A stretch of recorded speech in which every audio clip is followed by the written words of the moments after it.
దుష్టుల సంతానము, అది దుష్టుల సంతానము ఎన్నడును జ్ఞాపకమునకు తేబడదు. ఎన్నడును దుష్టుల సంతానము జ్ఞాపకమునకు తేబడదు.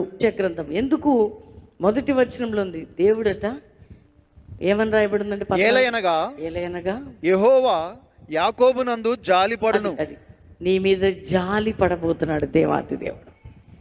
ఈ నెలలో దేవుని జాలి, దేవుని కనికరం, దేవుని కృప, దేవుని వాత్సల్యత నీపై కుమ్మరించబోతున్నది.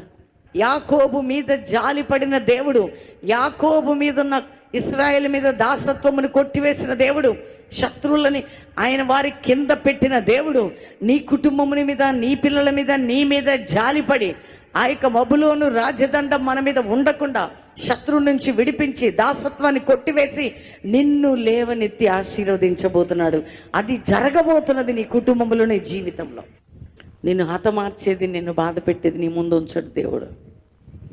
నిన్ను ఇబ్బంది పెట్టేదాన్ని నీ ముందు పెట్టడిక, నిన్ను పీడించేది నీ ఎదుటికి రాదిక, నీ కుటుంబాన్ని బలహీనపరిచేది రాదు.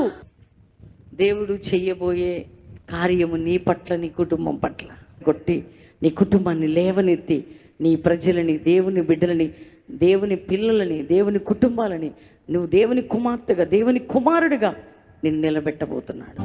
ఈరోజు దేవుడు నిన్ను వాడుకోవడానికి సిద్ధపడుతుండగా నా జీవితానికి సమర్పిస్తున్నానయ్యా. ఈరోజు మెసేజ్ నా కోసమే ప్రభా. నా హృదయాన్ని తాకయ్యా, నా జీవితాన్ని మార్చయ్యా, నన్ను లేవనెత్తయ్యా, నన్ను వాడుకో యేసయ్యా, నన్ను వాడుకో, నన్ను వాడుకో, నన్ను లేవనెత్తు, నీ శక్తితో నింపు, నీ బలముతో నింపు, నన్ను వాడుకో ప్రభా. నా జీవితాన్ని నీకు సమర్పించుకుంటూ యేసు నామములో అడుగుచున్నాం తండ్రి, ఆమేన్.